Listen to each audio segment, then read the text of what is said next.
Hey YouTubers, and welcome back to another Dragon Ball Super discussion video. I hope everyone's having a fantastic day. And before we get into this, I just want to say Universe 7 versus Universe 3, that was an epic episode, guys. I just really liked it. But, really, we have to kind of break this down because even though I really enjoyed that episode, the Tournament Powers being quite literally amazing, despite a couple of things that I do have problems with, namely Universe 7 getting the win almost on every single universe at this point, and even taking out, I think, every single person in Universe 6, which was definitely needed.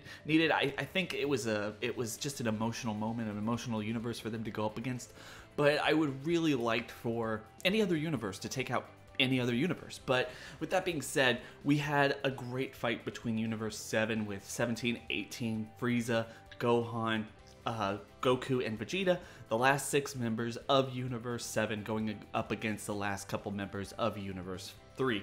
And that was the creation of Aniraza, this kind of amalgam of movie villains from the original 13 movies and games and all this other stuff. I mean, almost everything that he could do was something we've seen in other forms of Dragon Ball that weren't necessarily canon to the story, but I guess with him, now they kind of are.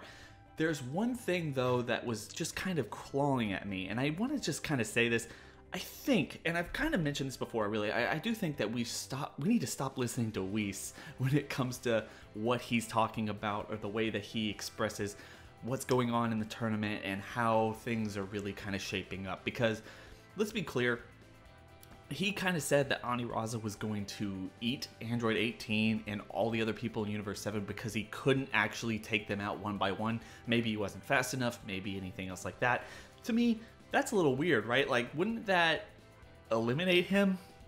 I mean, just kind of considering when you eat a live being, unless he's kind of try to spit them out over the ring, which would be kind of cool, but probably open him up to, I guess, elimination from Jiren as soon as he took out Universe 7. There was just so many holes in that theory. I think there's some better option there that's going along with certain things that we know that Dragon Ball has introduced in the past. What if him eating 18, what if him eating 17 and all the other people from Universe 7 was actually a way for him to absorb their power, very much like we saw with Cell back in the Cell games with Android 17 and Android 18. Personally, I think that would be kind of cool. It would be cool for him to absorb everyone in Universe 7, maybe that was his plan, and get stronger, probably even taller, in order to beat Jiren. Because, at least at this point from this fight, it was pretty obvious that Universe 3 probably knew they couldn't stand up to Jiren, considering he went up against Hit, he went up against Goku. They were showing a really impressive amount of energy. Even Universe 3 earlier on in this tournament went up against Jiren and couldn't even break through his barrier. What if, in order to go up against Jiren, they decided to go up against Universe 7 first, absorb every single one of them, at least at some level, and then actually go up against Jiren with all the power of Goku, Vegeta, Gohan, 17, 18, and Frieza at their beck and call with this monster of a character? I think, just personally, I think that that would have been capable of at least giving Jiren some kind of a fight, because Goku and Frieza and Vegeta definitely could potentially give him a fight, with everyone else also kind of lending strength, making him strong enough to actually fight Jiren. Guys, what are your thoughts on this? Do you think that this was a secret hidden technique that Aniraza had, or do you think he just wanted to swallow them and just spit them out over the ring so they were eliminated that way?